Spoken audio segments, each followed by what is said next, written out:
Broadcasting Region 1. This is BBS.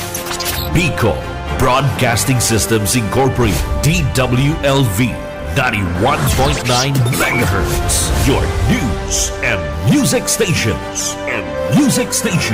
BBS. Basta Bareta. Sigurado.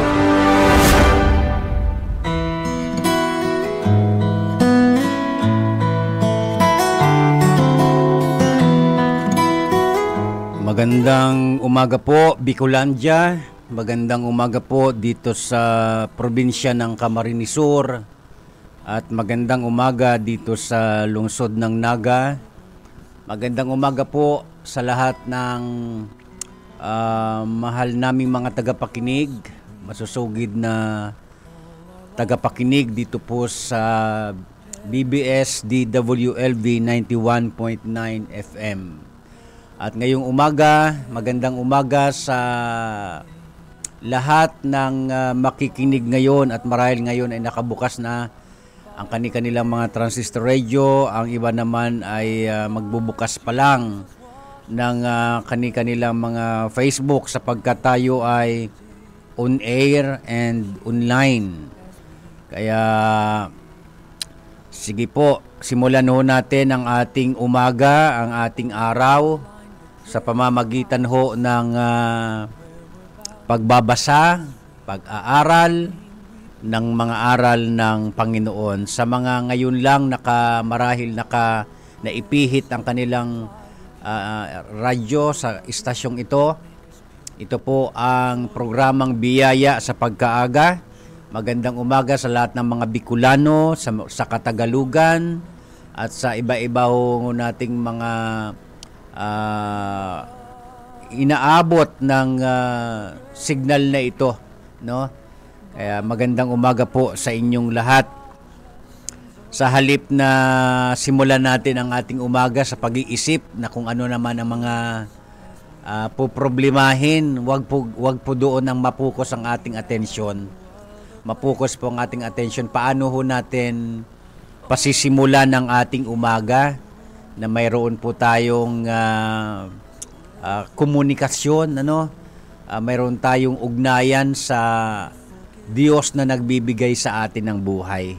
Simulan po natin ito sa panalangin. Manalangin po tayo. Ama naming Diyos sa langit, marami pong salamat muli sa pagbibigay po ninyo sa amin ng panibagong araw sa buhay po namin. Maraming salamat po sa iyong pagmamahal na kahit kami natulog kagabi na mayroon marahil mga inaalala sa buhay, subalit binigyan mo kami ng isang panibagong umaga na nangangahulugan, Ama, na kaya po naming harapin ang mga krisis, ang mga hamon ng buhay, sapagkat ang pagbibigay po lamang ninyo sa amin ng buhay ay ebidensya na nakakayanin po namin ang mga ito sa iyong pag-ibig. Salamat po.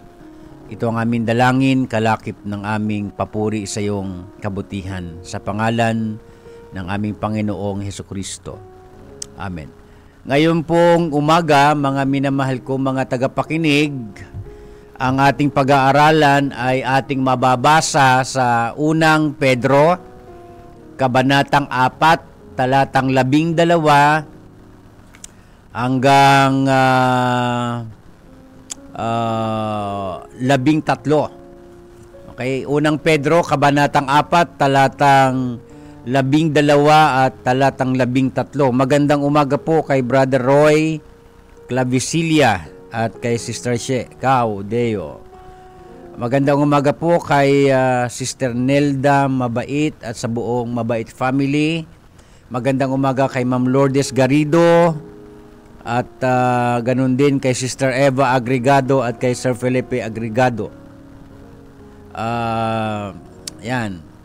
Magandang umaga din po kay Ma'am Claire Dacuya Ricafort, kay Sir Luis R. San Jose Jr. Sige po, tuloy-tuloy na po tayo. Babasahin ko po sa inyo ang unang Pedro, Kabanatang 4, talatang 12 at 13.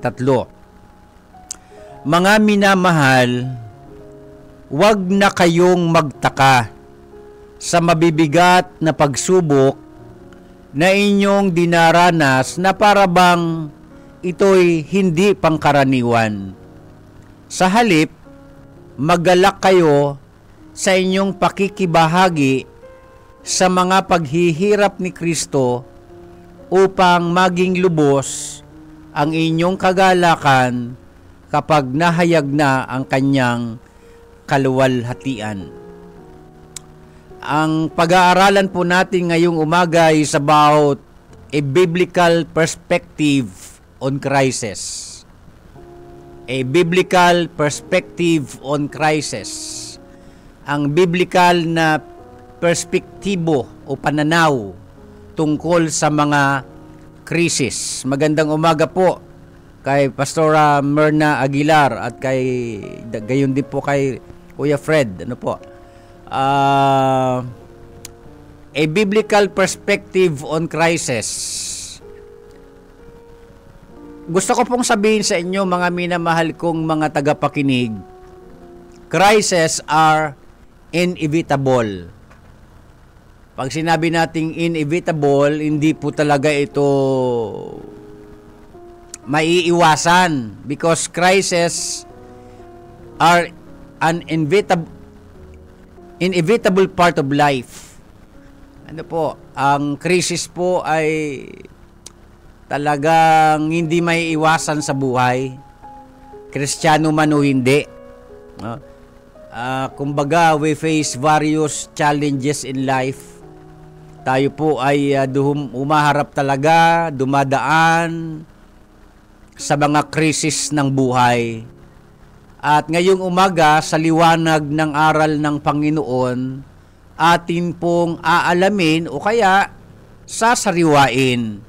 Baka kasi tayo ay nakakalimot dahil pagka mayroon ng mga krisis sa buhay, mayroon ng mga pagsubok, mga hamon, ang unang nagkakaroon talaga ng krisis kung kayo ay magiging sensitibo o mapagmasid, pati po sa larangan o kaya sa usaping pananampalataya, nagkakaroon din noon ng krisis, yung tinatawag nating faith crisis. Na kapag may dumarating sa buhay natin na mga pangyayari na ayaw naman nating mangyari, kasi sabi ko nga kanina, inevitable, hindi maiiwasan, ang una pong nalalagay na nakakaranas ng krisis ay mismo ang pananampalataya ng tao. Kumbaga may nagtatanong na why a good God allow crisis? Why a good God allow suffering? May mga ganyang tanong Hindi man, ang iba talagang sinasabi, ang iba naman nasa isip, ang iba naman ay talagang nasa kalooban. Parang nagtatanong na, Panginoon, bakit mo naman ito pinayagan? Mga ganun ba? Bakit mo naman ako ipinahintulot na dumaan sa ganitong pangyayari o kaya karanasan sa buhay? Sapagkat sa totoo lang naman talaga, hangga't maaari, gusto natin ang lahat ng nangyayari sa ating buhay sa bawat araw dapat pawang maganda. Pawang masaya. Yun talagang gusto nating mangyayari, kahit hindi natin aminin, yun talaga yun. Kaya pagka may mga bagay na ipinahihintulot ang Diyos, alos minsan hindi matanggap ng ating kalooban. Magandang umaga po kay Sir Sam Figuera. Tama. Figuera po ba ito? Okay, pasensya na po kung medyo nagkamali ako ng pagbigkas ng inyong apelyido. Yan. Basta magandang umaga kay Sir Sam. Brother Sam. Okay, tuloy tayo. Ngayon, atin pong sasariwain, ano ang dahilan ng Diyos kung bakit kanyang ipinahihintulot ang mga bagay, lalo na ang usaping krisis. Lalo na po sa ating kapanahunan ngayon na tayo po ay nakakaranas ng mga krisis. Hindi lamang ng faith crisis, hindi lamang ng financial crisis, hindi lamang ng health crisis, hindi lamang ng economic crisis, hindi lamang ng tinatawag na global crisis. Higit sa lahat, wag sanang malagay sa alanganin, kumbaga sa balag ng alanganin, kung pati ba naman ang ating pagtitiwala sa Diyos ay parang naaapektuhan ng labis pagka may mga krisis na pinagdadaanan natin sa buhay. Kaya ngayon, simulan na ho natin. What is the reason behind? Ano kaya ang mga dahilan sa likod ng mga krisis na ito? Una, testing and refining. Testing and refining. Alam nyo, ang totoong pananampalataya, nahahayag yan kapag talaga may mga testing. Paano natin masasabi na totoo ang ating pananampalataya sa Diyos kung hindi naman ito susubukin? Madali lang naman magsalita, di ba, na naniniwala ako sa Diyos ako nagtitiwala. Madali lang sabihin yan. Pero ang totoo talagang magbubulgar ng ating mga pananampalataya sa Diyos kapag may mga testing na. Kapag may mga pinapayagan na ang Diyos na yung ba tinatawag nating refining, parang sinasala ka, parang sinasala tayo para dalhin tayo ng Diyos doon sa kanyang disenyo na tayo ay maging totoo sa ating pananampalataya. Mga ganun po. Kaya nga sabi ni San Pedro sa ating binasa, sa unang Pedro Kabanatang 4, 12 at 13, na sabi niya, wag na tayo magtaka sa mga pagsubok na ating pinagdadaanan at pagdadaanan pa. Sabi niya, sapagkat ito nga ay ipinapaintulot ng Diyos sapagkat ito ang mag-re-refine sa atin. Hindi naman madali ma-refine, di ba? Hindi madali ang linisin. Kasi may mga bagay kung bakit pinapayagan ng Diyos ang mga krisis, may paglilinis na nangyayari eh. Para bagang kawayan, di bagang kawayan pagka kukuha ka niyan, pagka dami kang dapat gawin, tatapyasan mo yan, o tatanggalan mo ng mga bukong-bukong, ng mga tulis-tulis. Kung makapagsasalita nga lang ang kawayan, magsasabi siyang, aray, wag na, tama na. O di ba? Parang ganoon. Sa buhay natin ganoon din eh. Pagka nire-refine tayo ng Diyos, hindi madali 'yon. Masakit 'yon. At ang dahilan ng Diyos sa kanyang pagre-refine sa atin para nga tanggalin yung mga mga pangit na ugali, mga pangit na perspektibo sa buhay, sapagkat ang pinag-aaralan nga natin ngayon ay biblical perspective on crisis. Kasi ang tao may kanya-kanyang pananaw o perspektibo pagdating sa krisis. Pero ang pinag-aaralan natin ngayong umaga ay biblical perspective on crisis. Magandang umaga po kay Ma'am Nelly Dilema Valladolid. Yan ang pinag-uusapan natin ngayon. So ang una sa maraming dahilan, testing and refining.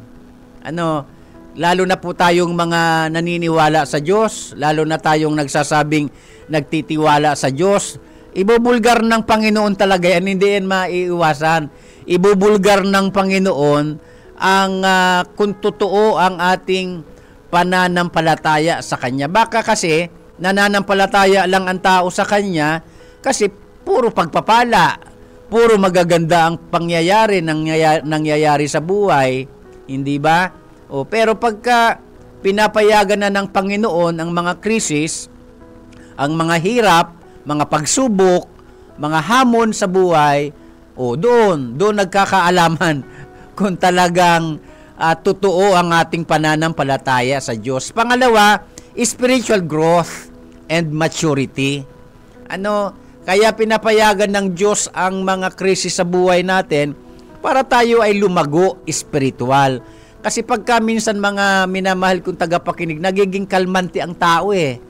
Yun bang bagaman tayo naniniwala sa Diyos, pero pagka okay talaga ang takbo ng buhay, yung napakaganda talaga, walang problema, mga ganoon, laging masaya, nagiging kalmante ang tao, nagiging complacent, tuloy dahil sa kasaganaan ng tao, sa pagiging maganda ng kanyang kalagayan, pati ang kaugnayan natin sa Panginoon tuloy napapabayaan.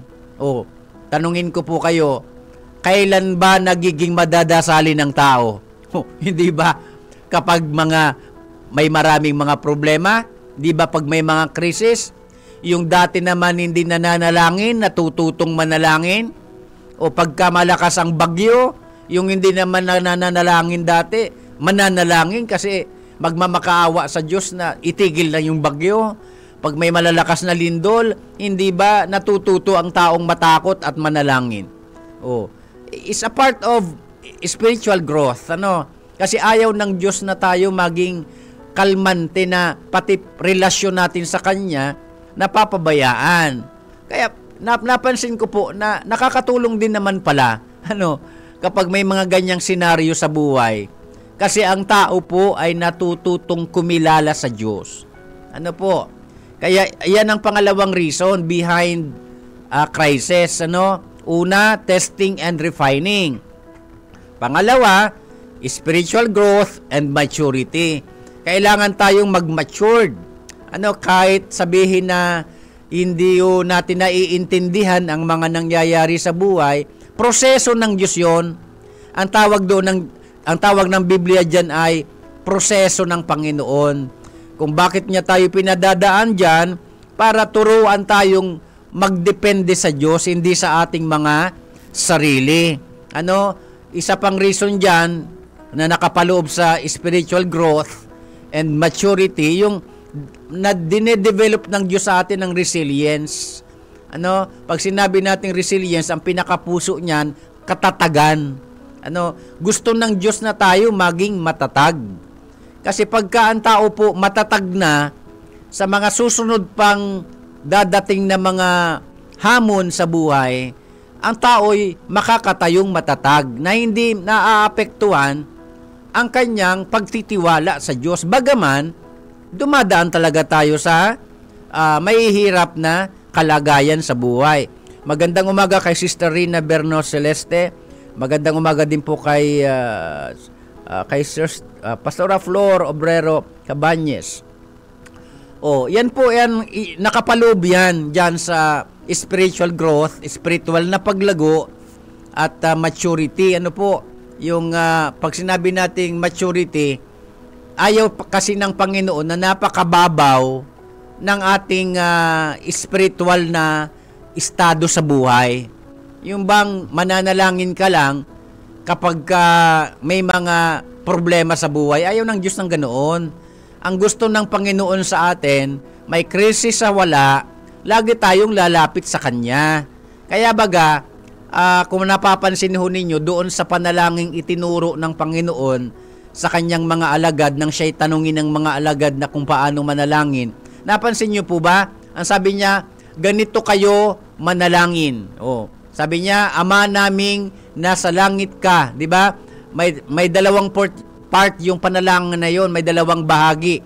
Bahagi para sa Diyos at bahagi para sa tao. At yung bahagi na para sa tao, ang itinuro ng Panginoon, ang sabi niya, give us this day our daily bread. Ano ang ibig sabihin noon? Ang ibig sabihin noon, gusto ng Panginoon, araw-araw lalapit tayo sa Kanya sa panalangin. Kumbaga, dinadala niya tayo sa pangunawa na kailangan natin siya sa araw-araw nating buhay. Ang problema lang kasi sa maraming tao, lumalapit lang talaga sa Panginoon kapag may kailangan. Kaya nga madalas, ang laman ng ating panalangin, pahingi noon, hindi na Panginoon, kundi pahingi noon. Kaya, yan ang purpose niyan kung bakit may mga krisis. Magandang umaga muli po kay Sir Luis R. Sanusi Jr. So, yan po. Yan ang pangalawang the reason behind sa mga krisis sa buhay natin. Pangatlo, yung tinatawag natin purification and holiness. Yan palang mga krisis, mga minamahal kong mga tagapakinig.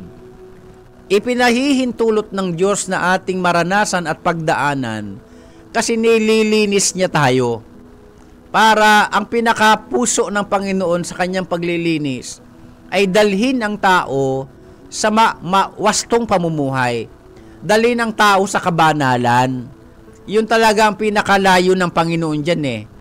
O kasi nga, pagka ang tao laging sagana, pagka ang tao walang mga problema, natutokso pati tuloy ang tao na kung anong mayroon siya, nagagamit ito ng tao para hindi naman sana masama na i-enjoy natin ang mga bagay na nasa atin tulad ng kayamanan, di ba? Ang problema lang naman kasi diyan, pagka kalmado ang buhay ng tao, ang tao napapasama, napapalayo sa Diyos. Masyado ang tao na tawag diyan, naa-attach sa mga bagay na material. Material na kung tutuusin ay temporal. O, yan ang ibig sabihin niyan, mga minamahal kong mga tagapakinig. Kaya, pinupurify, nililinis ng Panginoon through crisis ang ating pananampalataya. Kumbaga, gusto ng Panginoon na maitatak sa ating mga isipan na ang ating focus hindi sa mga bagay na pinagdadaanan sa ngayon. Bagaman, mahirap man talaga. Hindi naman talaga madali ang may mga problema sa buhay. Pero sa totoo lang, kung kayo ay nagpalabasan ng Biblia, inyong matutuklasan na kaya pala pinapayagan ng Diyos ang mga crisis, ang sufferings, trials, testings, hardships, difficulties in life. Sapagkat tayo ay kanyang inihahanda for eternity. God prepares us for eternity kasi gusto ng Panginoon ituro sa atin na ang buhay hindi dito sa lupa. Tinuturo ng Panginoon sa tao na dapat matuon ang ating pansin sa totoo nating magiging buhay. Kapiling niya.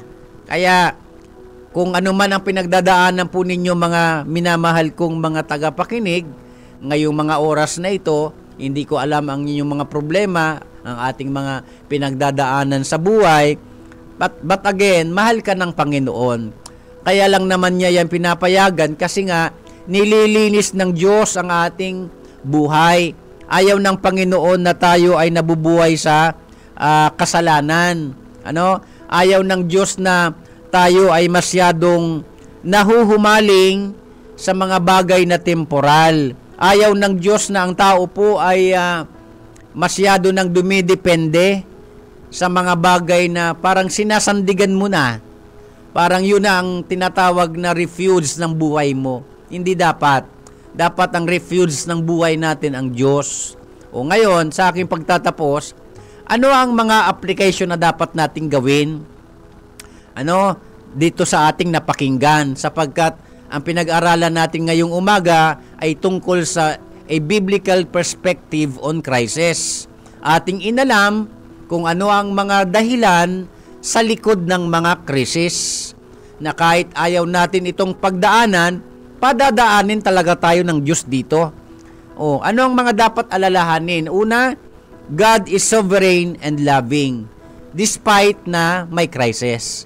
Wag po tayo matutokso na mag-isip na parang hindi tayo mahal ng Diyos o kaya pinabayaan na tayo ng Diyos. Mahal tayo ng Diyos. Pinapayagan lang ng Panginoon yan kasi nga doon sa mga nabanggit natin kanina na mga dahilan kung bakit pinapayagan niya ang krisis. Pangalawa, trials or testings refine our faith. Nire-refine lang ng Panginoon. Nililinis lang ng Diyos ang ating mga buhay. Para tayo po ay maging tunay na Kristiyano. Ang maging tunay na Kristiyano, hindi lang yan salita eh. Ang maging tunay na Kristiyano ay isang uri ng pamumuhay. Pamumuhay pong pinag-uusapan dyan, na ang ibig sabihin, kahit pinadadaan tayo ng Diyos sa mga krisis, mga problemang mabibigat sa buhay, ay gusto ng Panginoon na mapukos, masentro, matuon ang ating pananampalataya sa Kanya, hindi sa mga bagay na ating pinanghahawakan. Pangatlo, yung susunod po, magandang umaga kay Sis Ma'am Vasyon. Avila o Sister Vasyon Avila. Purification and holiness. Ano po, gusto ng Panginoon na mabuhay tayo sa kabanalan. Lalo na po sa ating kapanahunan, mga minamahal ko mga tagapakinig, ang mga nangyayari sa ating mundo, hindi po ito aksidente. Okay? Ang lahat ng nangyayari sa ating mundo ay boses ng Diyos upang ang tao ay mabuhay na sa kabanalan.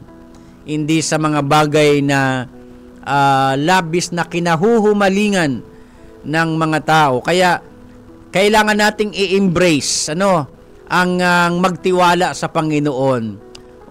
Magtiwala tayo sa kanyang kapangyarihan kahit hindi natin naiintindihan ang mga bagay na nangyayari sa ating buhay. Ito man ay personal, ito man ay tungkol sa ating pananalapi, marahil ito'y tungkol sa ating kalusugan at iba pang mga krisis sa buhay. But again, mga minamahal kong mga tagapakinig, huwag naman sana na kapag dumadaan tayo sa ganitong mga tagpo sa ating buhay, pati pananampalataya natin nawawala o labis na naaapektuhan. Ano po?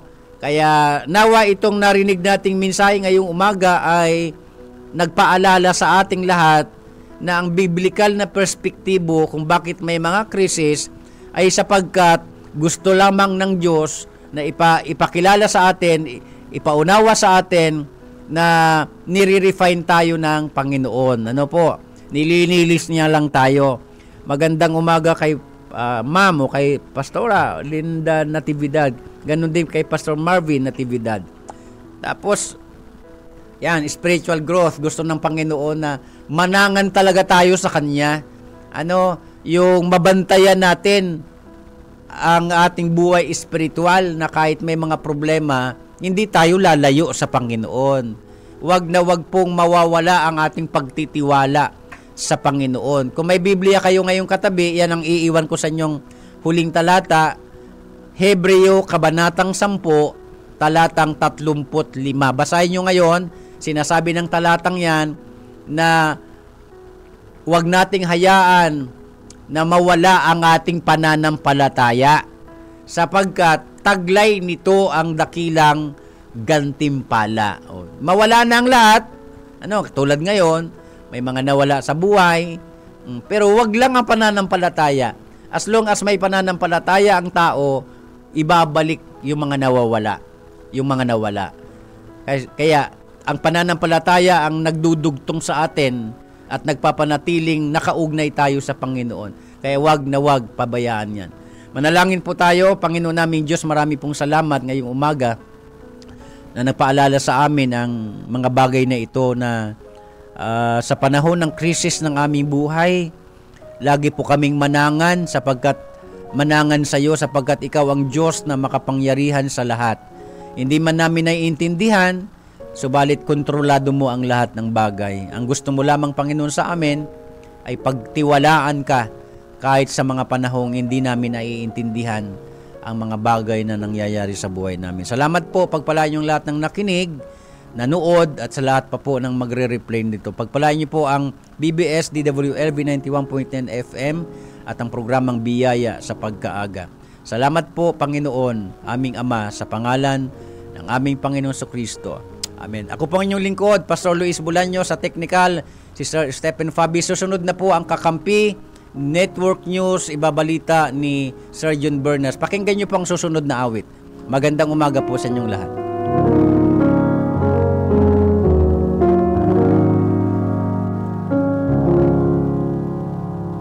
BBS FM